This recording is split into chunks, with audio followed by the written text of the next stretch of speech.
दादा साहब फाल्के पुरस्कार का ऐलान किया गया है और मिथुन चक्रवर्ती को दादा साहब फाल्के सम्मान दिया गया है। सूचना प्रसारण मंत्री अश्विनी वैष्णव ने इसका ऐलान किया है और 8 अक्टूबर को सम्मानित किए जाएंगे मिथुन चक्रवर्ती। तो दादा साहब फाल्के बहुत प्रतिष्ठित अवार्ड जो है वो माना जाता है और इसका ऐलान यहाँ पर अब कर दिया गया है और मिथुन चक्रवर्ती को इस बार दादा साहब फाल्के पुरस्कार से सम्मानित जो है वो किया गया है और 8 अक्टूबर को उन्हें ये पुरस्कार जो है वो दिया जाएगा। सूचना प्रसारण मंत्री अश्विनी वैष्णव ने इसका ऐलान किया है।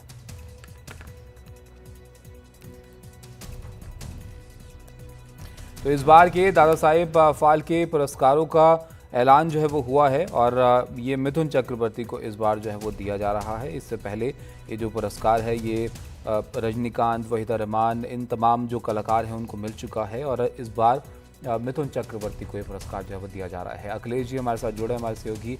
अखिलेश जी, यहाँ पर अश्विनी वैष्णव की तरफ से जो है ये बताया गया है कि पुरस्कार इस बार मिथुन चक्रवर्ती जी को दिया जा रहा है। क्या इसका जो है वो तैयारी होती है, किस तरह से पुरस्कार जो है वो दिए जाते हैं, ये भी ज़रा बताइए। देखिए, अगर हम मिथुन चक्रवर्ती की बात करें तो उनका नाम किसी परिचय का मोहताज नहीं है। स्टारडम क्या होती है ये उन्होंने करके दिखाया है। उनकी जो फिल्में हैं वो आज भी लोगों को याद है। बल्कि डिस्को डांसर जो उनकी फिल्म है वो केवल भारत में नहीं बल्कि विदेशों में भी काफी प्रचलित और काफी लोकप्रिय हुई थी। वो चाहे चीन हो या फिर सोवियत संघ हो, वहां पर लोगों ने इसको खूब देखा, खूब सराहा गया था। और मिथुन चक्रवर्ती जो कि पिछले करीब 5 दशकों से फिल्मी सेवा में सक्रिय हैं, उनकी एक के बाद एक कई बड़ी फिल्में आई हैं। उनका जो योगदान है भारतीय सिनेमा के लिए ये ऐतिहासिक योगदान माना जाता है और इसीलिए इस साल भी उनको पद्म भूषण से सम्मानित किया गया था। और इसके बाद अब उनको दादा साहब फाल्के सम्मान देने का ऐलान सूचना प्रसारण मंत्री अश्विनी वैष्णव की ओर से किया गया है। 8 अक्टूबर को ये जो सम्मान है ये उनको दिया जाएगा 70वें राष्ट्रीय फिल्म समारोह में, सम्मान समारोह में। और 8 अक्टूबर को ये समारोह यहाँ पर होगा जिसमें कि उनको ये सम्मान दिया जाएगा। और मिथुन चक्रवर्ती जो कि काफी समय से राजनीति में भी सक्रिय हैं, राज्यसभा में भी वो भेजे गए थे, बीजेपी के लिए सक्रिय तौर पर प्रचार भी वो करते आए हैं, तो एक तरह से राजनीतिक भूमिका भी उनकी है।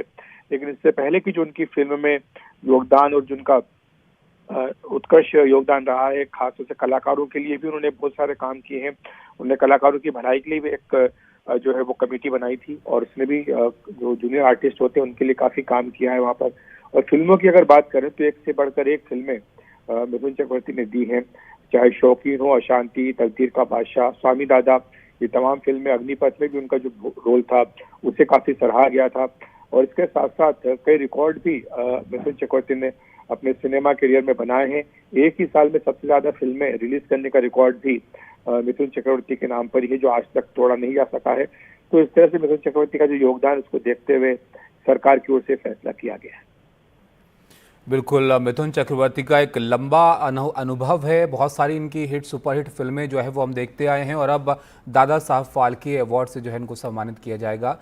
इसको लेकर सूचना प्रसारण मंत्री अश्विनी वैष्णव जी की तरफ से जो है ट्वीट करके जानकारी दी गई है, वो भी आपको दिखाते हैं हम क्या उन्होंने लिखा है सोशल मीडिया पर।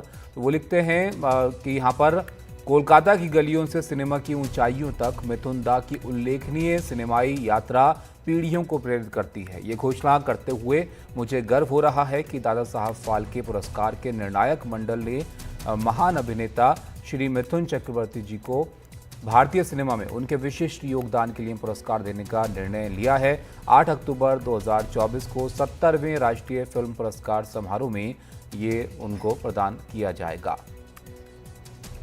प्रशांत सिसोदिया हमारे साथ जुड़े, हमारे सहयोगी, फिल्मों पर नज़र रखते हैं, फिल्म जगत पर पूरी नज़र रखते हैं।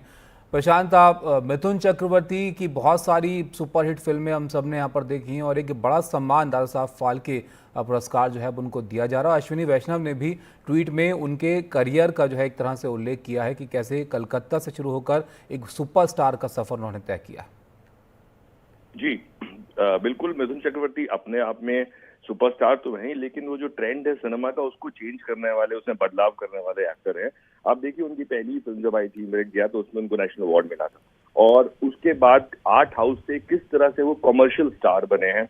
उन्होंने बहुत सारी फिल्में की। आज हम स्पाई यूनिवर्स की बात करते हैं, लेकिन स्पाई यूनिवर्स उस टाइम पे मास्टर G9 के नाम से मिथुन चक्रवर्ती ने शुरू किया था। मिथुन चक्रवर्ती की लगातार सुरक्षा जैसी फिल्में थी 2-3, जिनमें वो स्पाई बने थे, जो जासूसों पे पहले हिंदुस्तान में फिल्में नहीं बनती थी, बहुत कम इक्का दुक्का फिल्में बनी थी, लेकिन वो मिथुन चक्रवर्ती थे जिन्होंने शुरू किया। उसके बाद आप आ जाइए डांस के ऊपर, तो डिस्को डांसर से लेके, डांस हालांकि पहले भी काफी फिल्मों में वो कर चुके थे, लेकिन डिस्को डांसर की जो फेम था वो इतना बड़ा था, ना सिर्फ इंडिया में बल्कि रशिया में भी। रशिया में पहले सिर्फ राज कपूर साहब को लोग जाना करते थे, लेकिन मिथुन चक्रवर्ती की डिस्को डांसर के इतने ज्यादा वहां पे तारीफें और इतना हाउसफुल गए कि वो दुनिया भर में जो मिथुन चक्रवर्ती का नाम कम से कम एशिया में और रशिया में इतना ज्यादा हो गया कि राज कपूर के बाद दूसरे इंसान वो थे जिनको मिथुन चक्रवर्ती को जाना जाता था हिंदुस्तान, रशिया में, और उनके गानों पर डांस किया जाता था।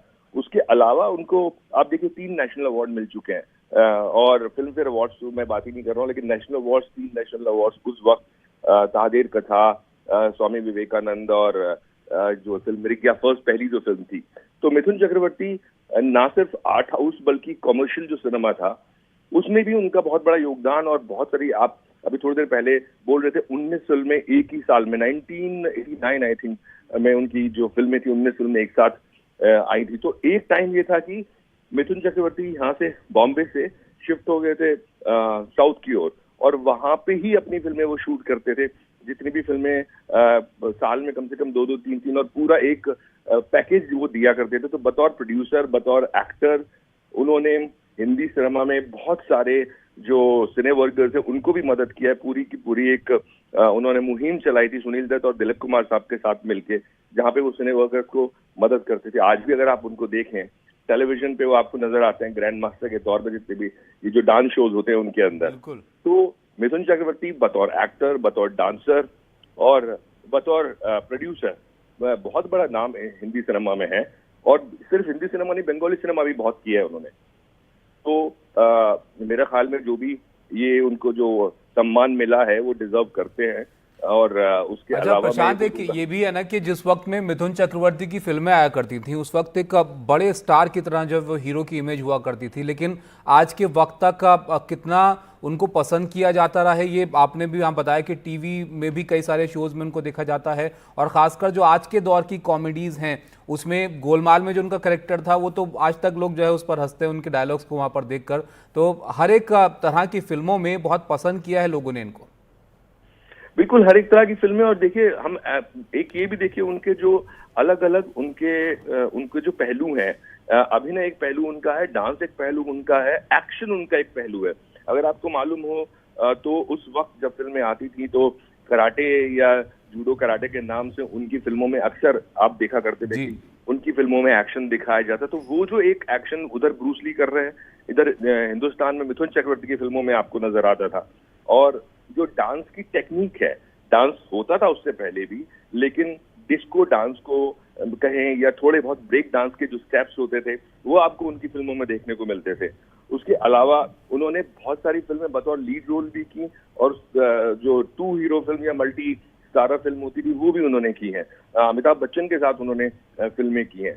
तो और वहां पे भी अक्सर ये होता था कि जब अमिताभ बच्चन के साथ, अगर आपको अग्निपथ याद हो तो अग्निपथ में जिस तरह का किरदार उनका था उनकी बहुत तारीफ हुई थी। तो एक्टर, कोई भी एक्टर हो उनके सामने, ना तो वो कमतर आंके जाते थे, ना वो कमतर नजर आते थे। और उसके अलावा जो अभिनय, चाहे वो कोई भी जो ऐसे एस्टेब्लिश डायरेक्टर्स हैं उनके साथ भी काम किया, और बी सुभाष जैसे डायरेक्टर जिन्होंने डिस्को डांसर के अलावा और बहुत सारी फिल्में दी उनके साथ भी काम किया। तो उनका जो मैं बोलूंगा कि बड़े डायरेक्टर, छोटे director, acting plus dance plus action, हर फील्ड में उन्होंने महारत हासिल की थी, और इसीलिए वो स्टार सुपरस्टार बने भी। उनकी कद काटी, हालांकि शुरू में उनको खुद को ये कॉन्फिडेंस नहीं था कि क्या वो हीरो बन पाएंगे, क्योंकि जिस तरह का कॉम्प्लेक्शन उनका था, जिस तरह से वो दिखते थे, तो उनको लगता था कि पता नहीं जो हीरोज की जो इमेज है वो बिल्कुल डिफरेंट है फिल्म इंडस्ट्री में। लेकिन धीरे धीरे उन्होंने अपना मकाम पाया और बनाया। जी बिल्कुल प्रशांत, आपने बिल्कुल सही तरह से यहाँ पर समझाया कि किस तरह का जो मूवीज़ रही हैं, किस तरह का अनुभव यहाँ पर मिथुन चक्रवर्ती का रहा है। हर दौर में काफ़ी पसंद उनको किया गया है और अभी बड़ा सम्मान उनको यहाँ पर दिया जा रहा है। बहुत शुक्रिया प्रशांत आपका हमारे साथ जुड़ने के लिए। दादा साहब फाल्के पुरस्कार से मिथुन चक्रवर्ती को यहाँ पर सम्मानित किया जाएगा।